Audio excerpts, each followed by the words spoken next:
கர்த்தர் நல்லவர், அவர் கிருபை என்றும் உள்ளது. ஆண்டவராகிய இயேசு கிறிஸ்துவின் நாமத்தினாலே உங்கள் ஒவ்வொருவருக்கும் அன்பின் வாழ்த்துக்கள். இன்று மார்ச் 9 திங்கட்கிழமை. இந்த நாளிலே நாம் தியானிக்கும் வசனம் எரேமியா 1வது அதிகாரம் 19வது வசனத்தின் பின்பகுதி. உன்னை ரட்சிக்கும்படிக்கு நான் உன்னுடனே இருக்கிறேன் என்று கர்த்தர் சொல்லுகிறார். அருமையான ஒரு வாக்கு தத்தம். பிரியமானவர்களே, கர்த்தருடைய வார்த்தை வசனம் இவ்விதமாக வருகின்றது. நான் உன்னை ரட்சிக்கும்படிக்கு நான் உன்னுடனே கூட இருக்கிறேன் என்று சொல்லுகின்றார்.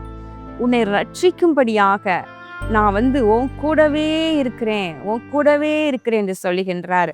பிரியமானவர்களே, சங்கீதம் 121 சொல்லுது, அவர் நமது வலது பக்கத்துல நிழலாயிருக்கின்றார். நமக்கு நிழல் போல நம்மை தொடர்ந்து நம்ம கூடவே இருக்கிறார் ஆண்டவர். அதுல இங்க சொல்றார், உன்னை ரட்சிக்கும்படியாக கூடவே இருக்கிறேன்.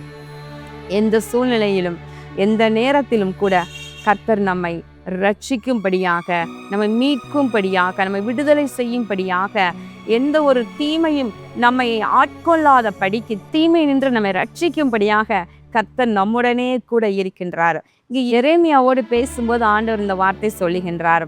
ஏனென்றால் எரேமியாவின் வாயிலம் தன்னுடைய வார்த்தையை வைத்து தீர்க்க தரிசனமாக தேசத்திற்கு பல காரியங்களை சொல்ல அனுப்புகின்றார்.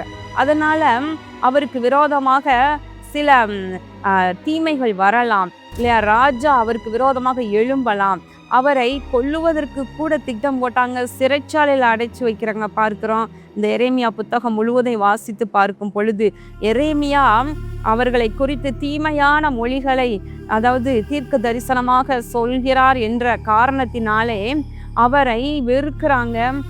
ராஜா அவரை வெறுக்கிறார், பிரபுக்கள் மூப்பர்கள் எல்லாருமே அவரை வெறுக்கிறாங்க. அதனால் அவருக்கு பல தீமைகள் வருது. இதை வாசித்து பார்க்கும் பொழுது ஒரு தீர்க்க தரிசியா இருந்தால் இவ்வளவு சோதனைகளை சகிக்க வேண்டியதா இருக்கின்றது, இவ்வளவு போராட்டங்களை, எதிர்ப்புகளை, சவால்களை சகிக்க வேண்டியதா இருக்கிறது என்று நம்ம பார்க்கலாம். ஆனால் ஆண்டவர் முதல்லையே சொல்றாரு, நீ பயப்படாத, எந்த சூழ்நிலையில உன்னை ரட்சிக்கும்படியாக நான் உன் கூடவே இருக்கிறேன். நான் என்னுடைய வார்த்தைகளை உன் வாயில வைத்து அனுப்புறேன். நீ சொல்லும் பொழுது உனக்கு தீமை வரலாம், எதிர்ப்பு வரலாம், ஆனா பயப்படாத, உன்னை ரட்சிக்கும்படியாக நான் கூட தான் இருக்கிறேன் என்று சொல்லுகின்றார். அதற்கு முன்பதாக பாருங்க, 8வது வசனத்துல, நான் உன்னை காக்கும்படியாக நான் உன்னுடனே இருக்கிறேன், பயப்பட வேண்டாம், அவர்களுக்கு பயப்பட வேண்டாம், உன்னை காக்கும்படியாக உன்னுடனே இருக்கிறேன் என்று சொல்லுகின்றார்.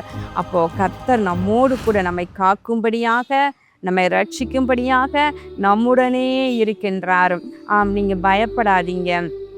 கர்த்தர் உங்களை நல்ல ஒரு பொறுப்புள்ள ஸ்தானத்துல வைத்திருக்கலாம், பொறுப்புள்ள இடத்துல உங்களை வைத்திருக்கலாம். நீங்க உங்களுடைய பொறுப்பை உணர்ந்து அதை நீதியாக, நேர்மையாக நிறைவேற்றுவதற்கு பயப்படாதீங்க, மற்றவர்களுக்கு பயப்படாதீங்க. கர்த்தர் உங்களோடு இருக்கிறார். நீங்க செய்கின்ற நீதியுள்ள செய்கைகளின் நிமித்தமாக உங்களுக்கு விரோதமாக எதிர்ப்புகள் வரலாம், தீமை செய்ய அநேகர் முற்படலாம். ஆனால் நீங்க பயப்படாதீங்க. கர்த்தர் உங்களை காக்கும்படியாக, உங்களை ரட்சிக்கும்படியாக உங்களோடு கூட இருக்கின்றார். கண்களை மூடி ஜெபம் பண்ணுவோமா? எங்கள் அன்பின் பரலோக பிதாவே, இதோ இந்த நாளிலே நாங்கள் வாசித்த உம்முடைய வார்த்தையின்படி, நான் உன்னை ரட்சிக்கும்படியாக உன்னோடு கூட இருக்கிறேன் என்கிற அருமையான வார்த்தையின்படி நீர் ஆண்டவரே உம்முடைய பிள்ளைகளோடு கூட இருக்கிறீர் ஐயா. அவர்களை தீமை நின்று ரட்சித்து கொள்ளும்படியாக கூடவே இருப்பதற்காக உமக்கு ஸ்தோத்திரம். அவர்கள் மற்றவர்களுக்கு பயப்பட வேண்டாம், தங்களுக்கு விரோதமான எதிர் சக்திகளுக்கு பயப்பட வேண்டாம்.